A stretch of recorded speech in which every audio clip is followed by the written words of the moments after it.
โดนครับโดนสวัสดีครับเพื่อนๆ FC นะนักตกปลาทุกท่านครับสำหรับเช้าวันนี้พบกับ BKB Lifestyle เช่นเคยครับสำหรับการตกปลาด้วยคันชิงหลิวหมายธรรมชาติครับวันนี้ช่วงนี้เราก็มาถึงหมายกันประมาณ 10 โมงครึ่งครับช่วงนี้อากาศเย็นก็เลยออกหมายสายหน่อยก็ไม่รู้ว่าวันนี้ปลาจะเข้าหรือเปล่านะครับหลังจากที่เราเคยมาครั้งก่อนปลาไม่เข้าครับ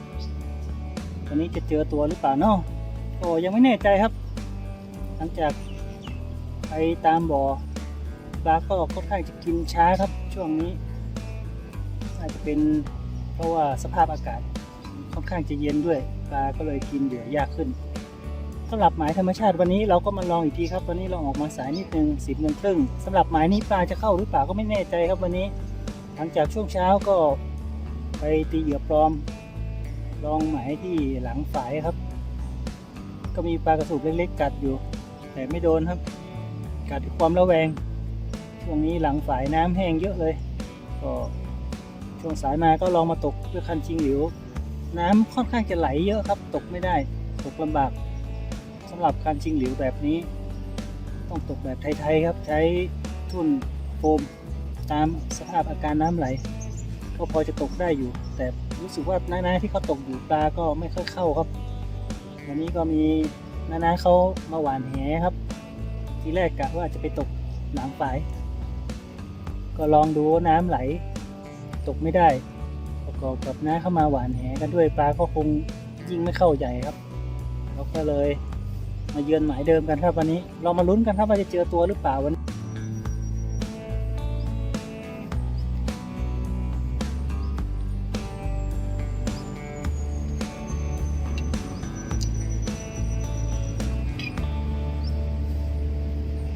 ปลาขึ้นกลางน้ำครับนะปลาใหญ่ครับ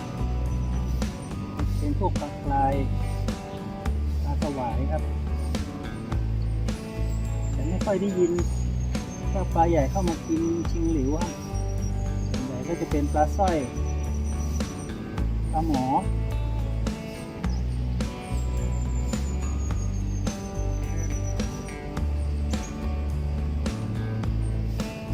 ฝั่งโน้นก็มีนะตกปลาอยู่คนหนึ่งครับรู้สึกว่าจะตกเป็นแบบสปิวลุ้นของเรากันครับว่าวันนี้จะเข้าหรือเปล่าแถวนี้ก็ใช้วิธีการตกแบบไม่ตายเบาครับนะน้ำก็ไหลนิดๆเช็คเหยื่อกันนิดนึงต้องตกกัน2 ข้อ 3 ข้อครับแล้วแต่ระดับพื้นน้ำ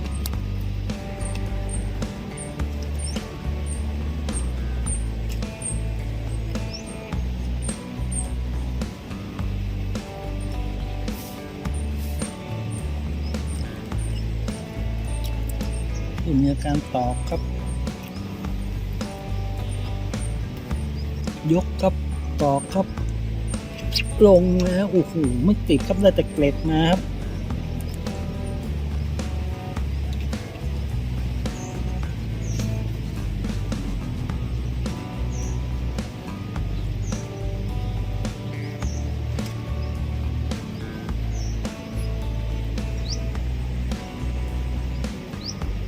กดลงนิดนึงไม่จม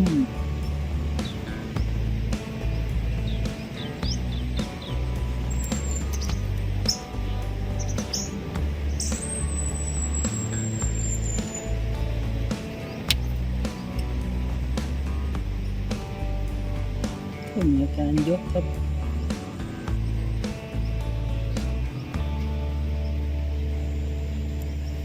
ยกสูงเลย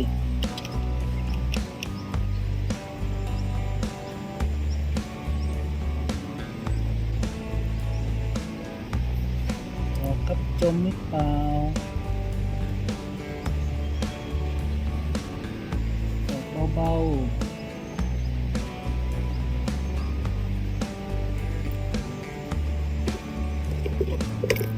อะไรเนาะตอกครับตอกโอ้โหลงหรือเปล่าไปหรือเปล่าครับยกเลยโอ้โหยกสูงครับยกสูงลงไหมยังไม่ลงโอ้ตอก ออกเร่งๆอะไรเนาะ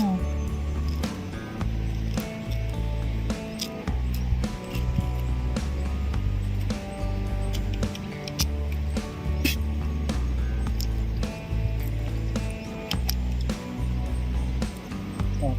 ยกสูงเลยไม่ยอมจม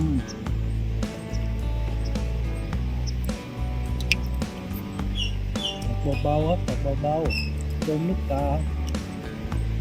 ยกครับ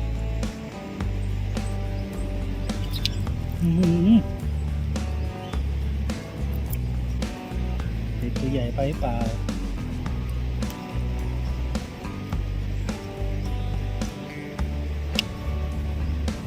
เบาๆแต่ไม่จมตอกเบาๆครับนายกขึ้นมานิดนึงตอกอยู่ครึ่งข้อสีลงหรือเปล่ายกขึ้นครับยกขึ้นนะ3ข้อสีไหลลงหรือเปล่า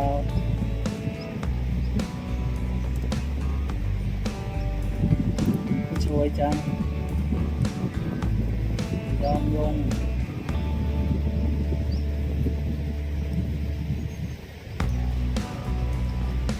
นี่เข้ามาด้านนอกครับปลาอะไรอยู่ข้างในตอกเบาๆอยู่ครับจะลงไหม11 โมงแล้วมานั่งกันที่นี่ก็ครึ่งชั่วโมงครับมีอาการแต่ยังไม่ไหลจมครับผมว่าเราจะใช้ตัวเบ็ดใหญ่เกินไปปลาตัวเล็กหรือเปล่าตัวเบ็ดก็ใช้แค่เบอร์ 1เองเป็นปลาสร้อยนี่ก็สบายอยู่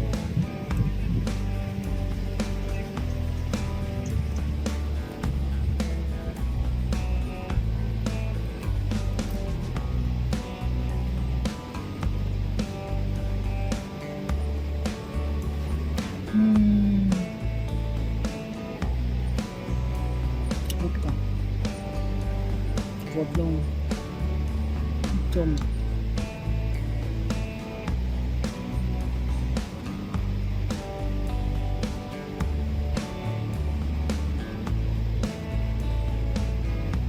แล้วจมไม่จริงจมลงไปค้างไม่ลงกดลงครับกดลง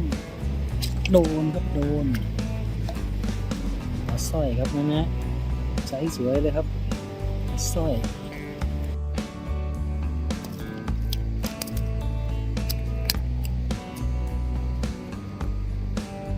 เป็นปลาสร้อยครับวันนี้แต้มมันหมานครับปลาสร้อย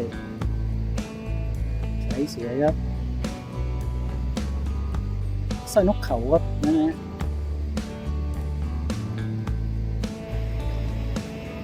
ตอกเบา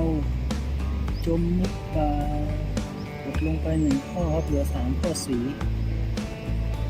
จะลงไหมอีกนิดเดียวไม่ลงครับไม่ลงไม่รู้ปลาอะไรกดลงแต่ยังไม่จมครับเพื่อนๆ FC นะนักตกปลาทุกท่านครับก็นั่งกันมาเกือบ2 ชั่วโมงครับได้ปลาสร้อยแต้มเดียวนอกนั้นก็เป็นอาการทุ่นขยับจมแบบจมค้างครับจมแล้วไม่จมจริงๆมีอาการตอกเบาๆปลากินแล้วก็กินเหยื่อแล้วก็ไม่กินเต็มปากครับมาเล็มแล้วก็ผ่านไปมาเล็มแล้วก็ผ่านไปอากาศค่อนข้างเย็นครับปลากินเหยื่อยากมากสำหรับหมายนี้ก็คงจะเอาไว้เพียงเท่านี้ก่อนครับสำหรับวันนี้จะลองนั่งดูอีกสักพักนึงถ้าไม่ได้แต้มยังไงก็กลับบ้านกันครับสำหรับวันนี้ได้แต้มเดียวครับเดี๋ยวเราก็ปล่อยเข้าไปครับตัวก็ไม่ค่อยใหญ่เท่าไหร่อันนี้ด้วยความห่วงใยครับเพื่อนๆ FC นักตกปลาทุกท่านภาวะวิกฤตการแพร่ระบาดของเชื้อไวรัสยังไว้วางใจไม่ได้ตกปลาสวมหน้ากากอนามัยทุกครั้งพบปะผู้คนทุกท่านเว้นระยะห่างอย่างน้อย2 เมตร ต้องวัตถุสิ่งของใดมาล้างมือด้วยเจลแอลกอฮอล์บ่อยๆครับเพื่อความปลอดภัยของตัวท่านเองและบุคคลรอบข้างสำหรับคลิปนี้ฝากกดไลค์กดติดตามกดกระดิ่งแจ้งเตือนครับเพื่อจะได้ติดตามรับชมการตกปลาใหม่ธรรมชาติกันในคลิปต่อๆไปคลิปหน้าจะไปเจอกันที่ไหนก็ค่อยดูกันอีกทีครับไปเจอกันที่บ่อตกปลาบ่อเมาบ่อใดบ่อหนึ่งซึ่งตอนนี้ทางบ่อบ้านกำนันก็ได้เลื่อนกำหนดการตกไปเนื่องจากว่าสระไม่ครบนะครับก็ยังไงก็ติดตามลุ้นกันครับว่าบ่อตกปลาบ้านกำนันน้าหลายคนก็ตั้งใจจดจ่อรอคอยจองสายไว้ก็ยังคงรอกันต่อว่าจะเปิดกันอีกเมื่อไหร่สำหรับส่งท้ายปีเก่าต้อนรับปีใหม่ก็คงจะมีหลายๆบ่อให้ได้ติดตามรับชมกันแล้วเจอกันใหม่ครับโชคดีทุกท่านสำหรับบรรยากาศหมายตกปลาบริเวณหน้าฝายเก็บน้ำจะเป็นสะพานข้ามแม่น้ำวังข้ามไปยังฝั่งตลาดครับ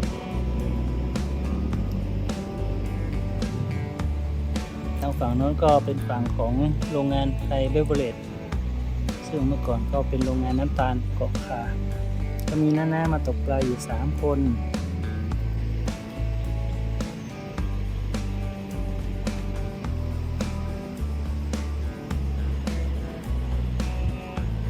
สุดตรงนี้ก็เป็นฝายกั้นน้ำครับเราอยู่บริเวณหน้าฝายห่างจากหน้าฝายมาประมาณสัก100 เมตรตกเป็นแบบเลาะตะลิงก็มีอาการอยู่เรื่อยๆครับต้องนั่งต่ออีกสักพักถ้าไม่มีอะไรเกิดขึ้นก็ปล่อยปลาตัวนี้ก็เก็บของกลับบ้านครับ